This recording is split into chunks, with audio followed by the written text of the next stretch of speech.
ಸ್ವಾಮಿ, ನನ್ನ ಮನದ ಬೆಳಕೆ ಕಲ್ಪನೆ ಕನಸಿನಂತೆ ನನ್ನನ್ನು ಸಂಗಾತಿಯಾಗಿ ನಡೆಸಿಕೊಳ್ಳು. ನನ್ನ ಪ್ರೀತಿ ಗೌರವಕ್ಕೆ ಅಭಿಮಾನವಿತ್ತು ನನ್ನ ಕೊರಳಿಗೆ ಮಾಂಗಲ್ಯ ಕಟ್ಟಿದ್ದಕ್ಕಾಗಿ ನಿಮಗೆ ತುಂಬ ಹೃದಯ ಧನ್ಯವಾದಗಳು.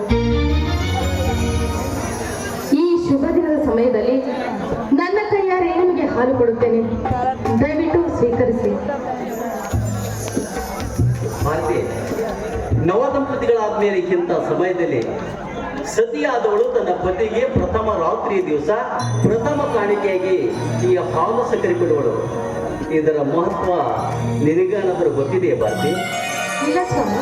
ನೋಡ್ ಭಾರತಿ, ಮಾನವ ಕುಲಕ್ಕೆ ಮದುವೆ ಅನ್ನೋದು ಒಂದು ಹೊಸ ಇತಿಹಾಸ, ಅದೊಂದು ಮುಖ್ಯವಾದ ಘಟ್ಟ, ಸಂಸಾರಕ್ಕೆ ದ್ವಾರ ಬಾಗಿಲಿದ್ದ ಹಾಗೆ.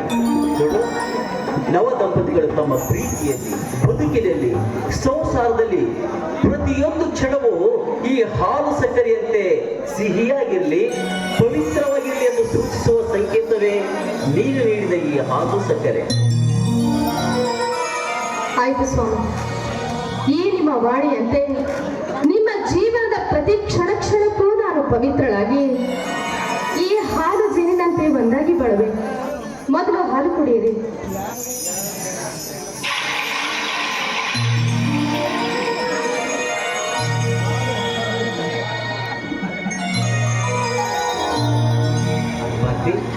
ನೀನು ಅರ್ಧ ಹಾಲು ಕುಡಿ. ಅಡ್ಡಿಲ್ಲ ಸ್ವಾಮಿ, ಸಂಪೂರ್ಣವಾಗಿ ನೀವೇ ಕುಡಿಯಿರಿ. ಸಂಪೂರ್ಣ ನಾನೊಬ್ಬನೇ ಸ್ವೀಕರಿಸಿದರೆ ಅದು ಸ್ವಾರ್ಥವಾಗುತ್ತದೆ.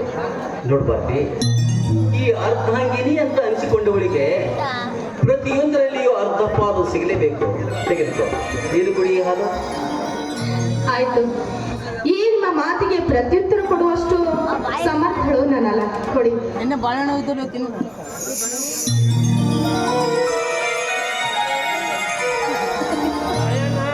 ಸ್ವಾಮಿ, ನಮ್ಮಿಬ್ಬರ ಹೃದಯ ಈ ಹಾಲು ಸಕ್ಕರೆಯಂತೆ ಒಂದಾಗಿ ಸಾಗಲಿ.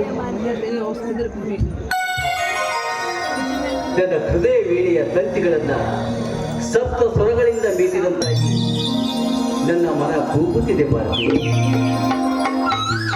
ಏನೆಂದು ಸ್ವಾಮಿ? ಬೇಗನೆ ಒಂದಾಗು ಎಂದು.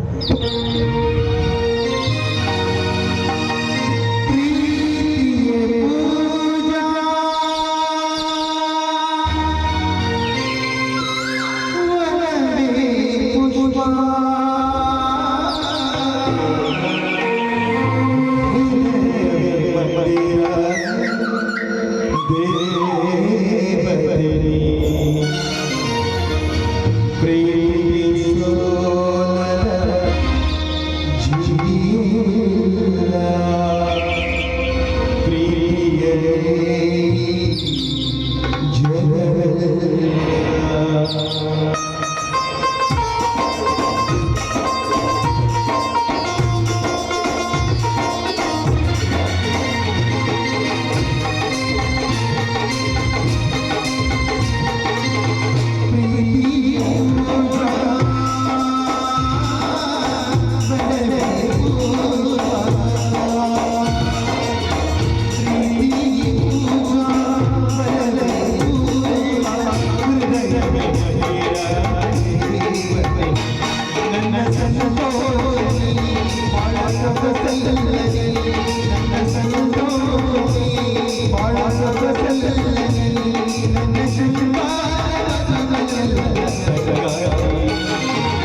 ಹಲೋ.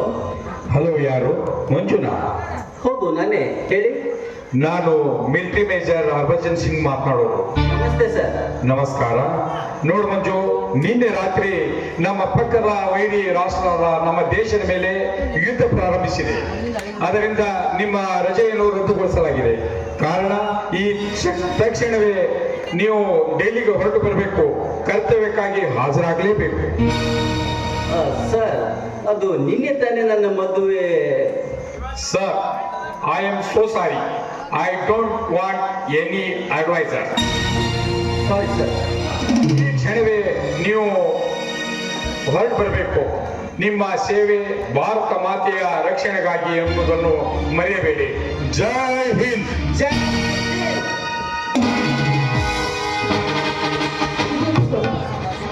ಇವತ್ತೇ ಈ ಟೆಲಿಗ್ರಾಮ್ ಬರ್ಬೇಕಿದ್ದೆ. ಬರ್ಲಿ ಬಿಡು ಮಾರ್ತಿ, ಅದಕ್ಕೇನು ತಪ್ಪಾಯ್ತು? ಬಿಡು, ಬೇಗ ಹೋಗಿ ನನ್ನ ಬ್ಯಾಗ್ ರೆಡಿ ಮಾಡಿ ತೆಗೆದುಕೊಂಡು ಬಾ.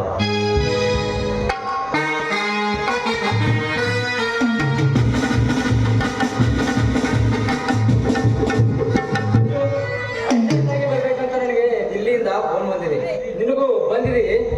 ಹಾ ಸುಭಾಷ್, ನನಗೂ ಇದೀಗ ಬಂದಿದೆ. ಆಯ್ತು, ಹೋಗೋಣ ಅಂತೆ. ಹಾಗಾದರೆ ಬೇಗ ತಯಾರಾಗು, ಇಬ್ಬರು ಕೂಡ ಹೋಗೋಣ. ಸದ್ಯದಲ್ಲಿ ಟ್ರೈನ್ ಟೈಮ್ ಆಗಿದೆ. ಸುಭಾಷ್, ನಮ್ಮ ಮದುವೆಯಾಗಿ ಇವತ್ತಿಗೆ 4ನೇ ದಿನ. ಈ ದಿನದಂದು ಇವರು ನಿಮ್ಮ ಜೊತೆ ಬರುವುದಿಲ್ಲ. ಬೇಕಾದ್ರೆ ನಾಳೆ ಹೋಗಲಿ. ಅರ್ಜೆಂಟ್ ಆಗಿ ಹೋಗಲೇಬೇಕು. ನಿಮಗೆ ಇದು ಅರ್ಥವಾಗಲಾರದು. ಕೇವಲ 4 ದಿವಸಗಳಲ್ಲಿ ವಾಪಸ್ ಬಂದು ಬಿಡ್ತೀವಿ ಅತ್ತಿಗೆ. ಬೇಡಿ ಸುಭಾಷ್, ದಯವಿಟ್ಟು ಅವರನ್ನು ಒತ್ತಾಯ ಮಾಡಬೇಡಿ. ಮಾರ್ತಿ, ಅಂದ್ರೆ ನಿನ್ನ ಅಭಿಪ್ರಾಯದಲ್ಲಿ ನಾನೀಗ ಯುದ್ಧಕ್ಕೆ ಹೋಗಬಾರ್ದು ಅಲ್ವೇ? ಹೌದು, ನೀವು ಯುದ್ಧಕ್ಕೆ ಹೋಗಬಾರ್ದು. ಇವತ್ತು ನಮ್ಮ ಪ್ರಥಮ ರಾತ್ರಿ. ಈ ಶುಭ ದಿನದಂದು ನೀವು ಯುದ್ಧಕ್ಕೆ ಹೋಗುವುದು ನನಗೆ ಸರಿ ಕಾಣುವುದಿಲ್ಲ. ನೀವು ಯುದ್ಧಕ್ಕೆ ಹೋಗಲೇಬಾರ್ದು. ಮಾರ್ತಿ, ಒಬ್ಬ ದೇಶ ಸೈನಿಕರ ಹೆಂಡತಿಯಾಗಿ ರಣರಂಗಕ್ಕೆ ಯುದ್ಧ ಮಾಡಲು ಹೊರಟ ಗಂಡನಿಗೆ ಹೇಡಿಯ ಹಾಗೆ ಮನೆಯಲ್ಲಿ ಕುಳಿತುಕೊಳ್ಳು ಅಂತ ಹೇಳ್ತಾ ಇದೀಯ ಅಲ್ವೇ? ನಿನ್ನ ಬಾಯಿಂದ ಇಂಥ ಮಾತುಗಳು ಬರಬೇಕೆ? ಹುಚ್ಚಿ, ನಮ್ಮ ದೇಶವನ್ನು ಗೆಲ್ಲಲು ಬ್ರಿಟಿಷರಿಗೆ ನಮ್ಮ ಬೆನ್ನು ತೋರಿಸದೆ ನಮ್ಮ ಪ್ರಾಣವನ್ನೇ ಬಲಿದಾನ ಕೊಟ್ಟು ನಮ್ಮ ದೇಶಾಭಿಮಾನವನ್ನು ಅವರಿಗೆ ತೋರಿಸಿಕೊಟ್ಟಿದ್ದೇವೆ. ಇಂದು ನಮ್ಮ ದೇಶದೊಂದಿಗೆ ಯುದ್ಧ ಮಾಡುತ್ತಿರುವ ಆ ವೈರಿ ರಾಷ್ಟ್ರದ ಗುಂಡೇಟಿಗೆ ಅದೆಷ್ಟು ಸೈನಿಕರು ಇದು ಸತ್ತ ಸೈನಿಕರ ಕುಟುಂಬದಲ್ಲಿ ಅದೆಷ್ಟು ಕಣ್ಣೀರು ಹರಿಯತೊಡಗಿದೆಯೋ ಇದು. ಹೀಗಿರುವಾಗ ನಾನು ಮಾಡಿಕೊಂಡ ಹೆಂಡತಿಯ ಮಾತು ಕೇಳಿ ನಿನ್ನ ರಸಿಕನಾಗಿ ಈ ಹೂಮಂಚದ ಮೇಲೆ ನಿನ್ನ ತೋಳ್ತಕ್ಕಿಯಲ್ಲಿ ಮಲಗಿಕೊಂಡ್ರೆ ನಮಗೆ ಅನ್ನ ನೀಡಿದ ಈ ಭರತ ಭೂಮಿ ಮೆಚ್ಚಬಹುದೇ ಮಾತೆ? ನೋಡು ಮಾತೆ, ಮರಣಕ್ಕೆ ಅಂಜಿ ಮನೆಯಲ್ಲಿ ಕುಳಿತುಕೊಳ್ಳುವುದು ಹೇಳಿತನ. ದೇಶಕ್ಕಾಗಿ ಹೋರಾಡಿ ಸಾಯುವುದು ಅದು ಶೂರತನ. ಸ್ವಾಮಿ, ಏನ್ ಹೇಳ್ತಾ ಇದ್ದೀರಿ ನೀವು? ಹೌದು ಮಾತೆ. ನೋಡು ಮಾತೆ, ಹುಟ್ಟೋದು ಒಂದು ದಿನ, ಸಾಯೋದು ಒಂದು ದಿನ. ಆದರೆ ಈ ಹುಟ್ಟು ಸಾವಿನ ಮಧ್ಯೆ ಬಿಟ್ಟು ಹೋಗುವ ಹೆಸರು ಮಾತ್ರ ಬಹುದಿನ. ನೋಡು ಮಾತೆ, ದೇಶಕ್ಕಾಗಿ ನಾನು ಸತ್ರು ಚಿಂತೆ ಇಲ್ಲ, ಮುಂದಿಟ್ಟ ಹೆಜ್ಜೆಯನ್ನ ಹಿಂದೆ ತೆಗೆಯಲಾರೆ. ಮಾತೆ, ಜನ್ಮಭೂಮಿ ಹೆತ್ತ ತಾಯಿಗಿಂತಲೂ ಬಿಗಿಲು. ದೇಶ ಪ್ರೇಮವನ್ನು ಮರೆತು ಹೇಡಿಯಾಗಿ ದೇಶವನ್ನು ವೈರಿಗಳ ಕೈಗೆ ಅರ್ಪಿಸಿದರೆ ಅದು ದೇಶವನ್ನು ಅರ್ಪಿಸಿದಂತಲ್ಲ, ಹೆತ್ತ ತಾಯಿಯನ್ನೇ ವೈರಿಗಳ ಕೈಗೆ ಅರ್ಪಿಸಿದಂತೆ ಸರಿ. ನೋಡು, ಈ ದೇಶಾಭಿಮಾನ ನಿನಗೆ ಅರ್ಥವಾಗೋದಿಲ್ಲ. ಮೊದಲು ನಾನು ಹೇಳಿದಾಗೆ ನನ್ನ ಬ್ಯಾಗ್ ರೆಡಿ ಮಾಡಿ ತೆಗೆದುಕೊಳ್ಬಹುದು. ಸ್ವಾಮಿ, ಒಬ್ಬ ಸೈನಿಕನಾಗಿ ನೀವು ಮಾಡಬೇಕಾದ ಕರ್ತವ್ಯವನ್ನ ನೀವು ಹೇಳ್ತಾ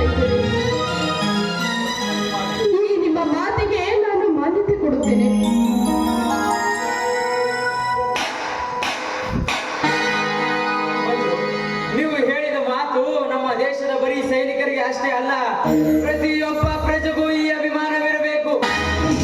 ಅಂದಾಗಲೇ ಮಾತ್ರ ನಮ್ಮ ದೇಶದ ಕೀರ್ತಿ ಅಮರವಾಗಿ ಉಳಿಯುವುದು. ಮಂಜು, ಸುಭಾಷ್ ಬಂದೆ.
ಇದೇನಿದು ಅಪಶಕುನ?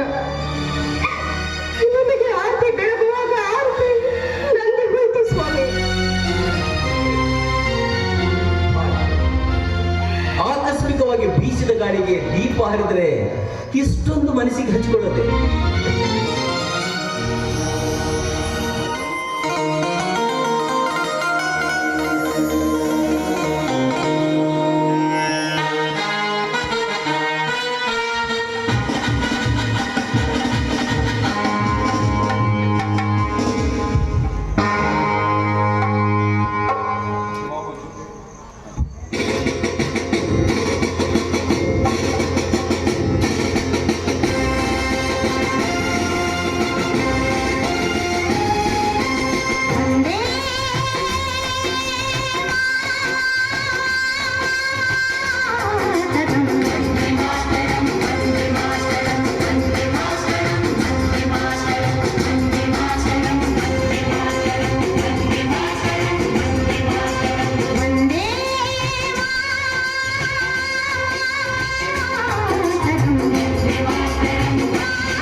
ಬಾರ್ತಿ.